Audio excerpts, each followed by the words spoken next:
Olá, nesse vídeo abordaremos o controlador N1050 na característica que o difere da maioria dos demais controladores, o temporizador.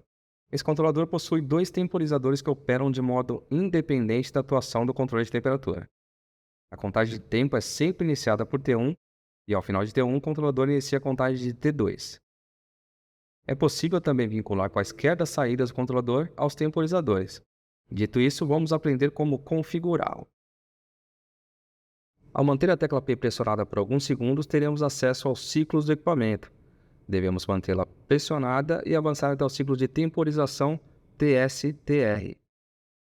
Neste parâmetro, utilizando as teclas para cima ou para baixo, definiremos o modo de início da temporização, que pode ser OFF, mantém os temporizadores desligados.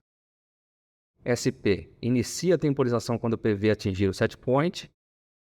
F, inicia, para ou reinicia o temporizador através da tecla F. Run, inicia a temporização ao habilitar controle. Depois de configurado o modo de início de temporização, devemos pulsar a tecla P para acessar o parâmetro TDIR.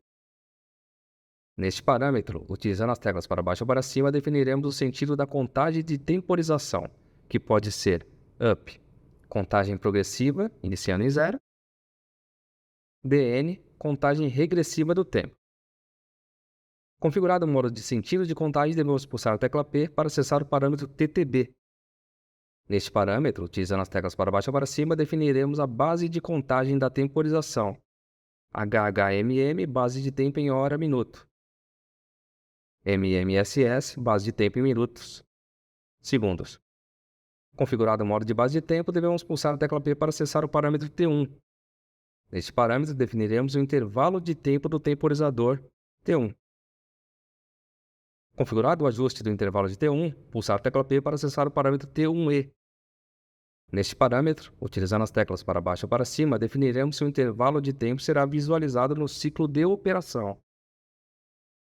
Quando em Yes, libera T1 para o ciclo de operação. Em No, não libera T1 para o ciclo de operação. Configurado o parâmetro de mostrar o parâmetro no ciclo de operação, pulsar a tecla P para acessar o parâmetro TEND.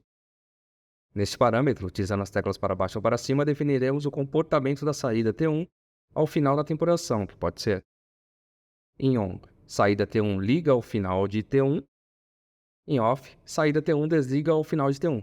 Configurado o modo de comportamento da saída, pulsar a tecla P para acessar o parâmetro T2. Neste parâmetro, definiremos o intervalo de tempo de T2. Configurado o ajuste do intervalo de tempo de T2, pulsar a tecla P para acessar o parâmetro TRUN. Neste parâmetro, utilizando as teclas para baixo ou para cima, definiremos o comportamento do controle de temperatura ao final da temporização, que pode ser em ON, controle de temperatura segue operando. Em OFF, controle de temperatura é desabilitado ao final da temporização. Pronto, você aprendeu a configurar a temporização no controlador N1050.